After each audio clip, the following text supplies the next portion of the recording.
Hey, it's me again, your friendly neighborhood half Indian, half white, half spice, you know what I'm saying? When we talk about the greatest things to impact our society, we think about things like Bill Gates, the McRib, Nike, silly bands, but most importantly, the French Revolution of 1789. That's why today, it's only fair that we discuss the thrilling story of the French Revolution. Welcome to Mini History with Keith and Gandhi.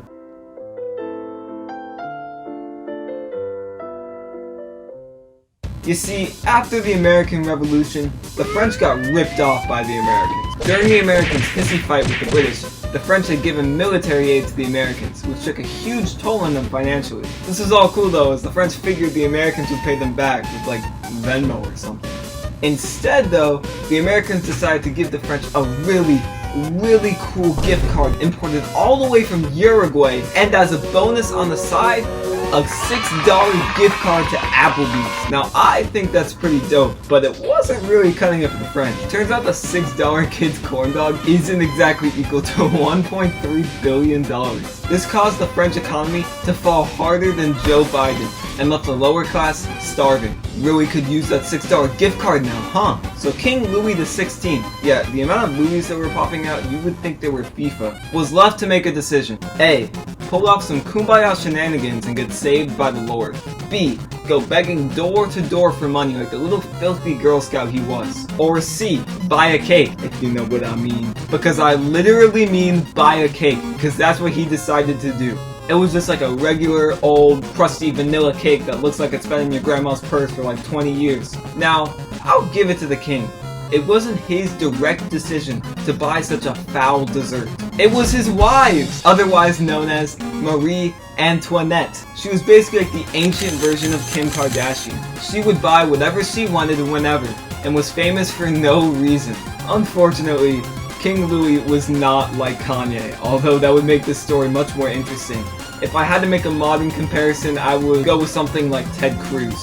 Needless to say, the French citizens were pissed. First, the king wastes all their money, and second, he doesn't even buy one of those super cool ice cream cakes. Like, what are you doing? So, they decided to strike a revolution.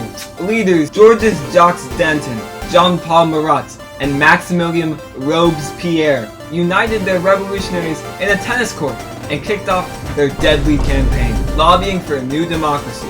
Remember these things? This was the prime time to use them. Decapitation was on fleek back in the day. Instead of crop tops and boba, revolutionary girls would walk around rocking their 1,000-pound stainless steel butter knives. Their bloodshed wouldn't end till both Marie and Louis, with many others, would have their heads off their bodies, and a new French democracy had begun.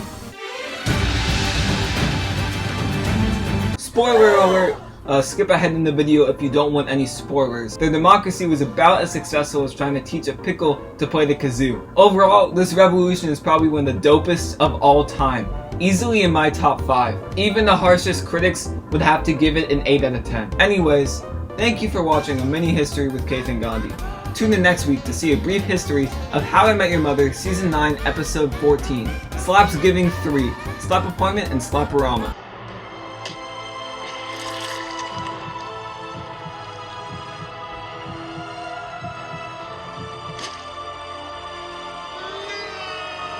As always, if you enjoyed the video, you are legally required to like, subscribe, and share this video with anybody you know. Hey, it's not me, it's just the 28th Amendment. Know your rights. So yeah, that's all I've got for today.